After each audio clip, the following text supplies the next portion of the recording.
Hamas has been supported by Iran because the idea of Hamas or Palestinian Islamic Jihad plunging Israel into war every year or every other year serves Iran's interests. Iran systematically had supplied Hamas with weapons, technology, know-how, money, training, intelligence, etc., to fight Israel without Iran paying any price for it or paying with Iranian blood. In the early 1990s, we witnessed a significant investment on the part of the regime in Iran to train Hamas in places like Sudan, alongside organizations like Al-Qaeda. There was what they called an Islamist international, a collaboration of sorts.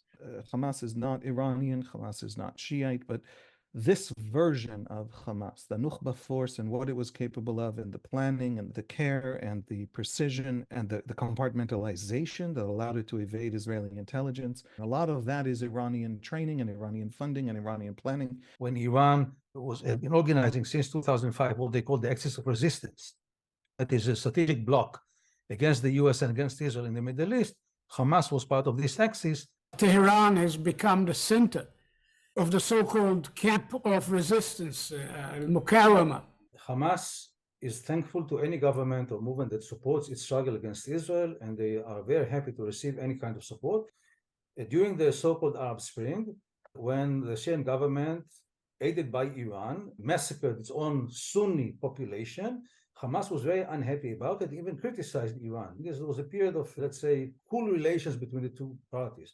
During the past decade, because of the crisis in Syria, they took a distance from each other. But in Hamas, there was always the pro-Iran camp that was led by people like Mahmoud al-Zahar and others that said, listen, we don't have this privilege to take a distance from Iran because nobody will take care of us. We're watching a peak of sorts in the relationship between Hamas and Iran and the broader axis, the various groups that align themselves with Iran. We are looking at a full alignment in terms of goals, but also in terms of tactics and strategies.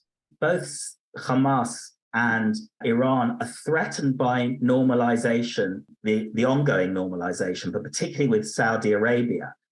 And if Saudi Arabia, the keeper of the holy places, can normalize relations with Israel, then that really is the beginning of a potential undercutting of their ideological and religious standing.